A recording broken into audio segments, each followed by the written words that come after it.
The moon hung like a glowing pearl in the velvet sky, casting its soft light onto the old tree standing proudly in the yard.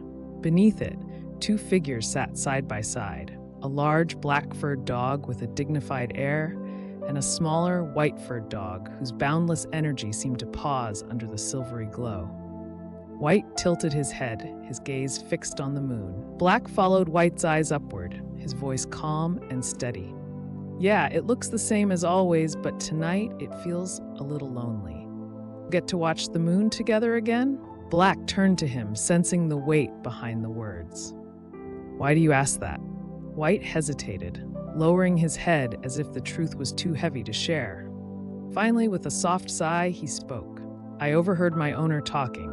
They said, I have to move away. We're going to a new place. Black's ears twitched, but he said nothing, his dark fur blending into the shadows of the grass. He looked back at the moon, its steady glow reflected in his thoughtful eyes. After a long pause, he spoke. Then let's make a promise. White blinked, looking up at him. Black nodded, his voice unwavering. Whenever the moon is full, we'll look at it at the same time, no matter where we are. That way, we'll never really be apart. White's eyes grew wide, glistening in the moonlight. His tail wagged faintly, his sadness tempered by hope. Okay, when the full moon shines, I'll think of you, Black. Black smiled faintly, nudging White's shoulder. And I'll think of you. The two sat together in quiet companionship beneath the ancient tree, the full moon bearing silent witness to their promise. The next morning arrived all too soon. Voices called from the house, and the rumble of a truck broke the quiet of the yard. White stumbled backward in alarm as he was scooped up into the arms of his owner, placed gently in the back of the vehicle. Black! White's voice rang out, tinged with panic. I have to go now.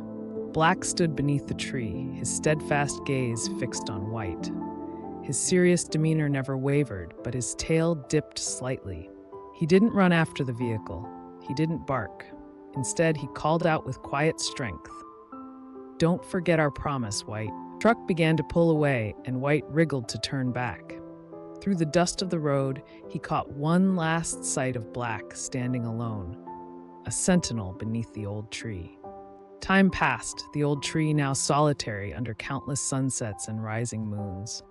On a quiet night, when the moon shone full once again, Black sat where he always did, his eyes lifted to the heavens.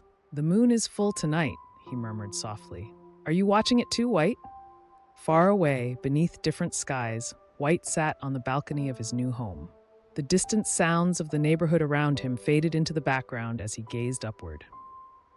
I am Black, he whispered. I haven't forgotten. And in that moment, though separated by miles, their hearts met under the same luminous moon, bound forever by a promise they would never break. The end.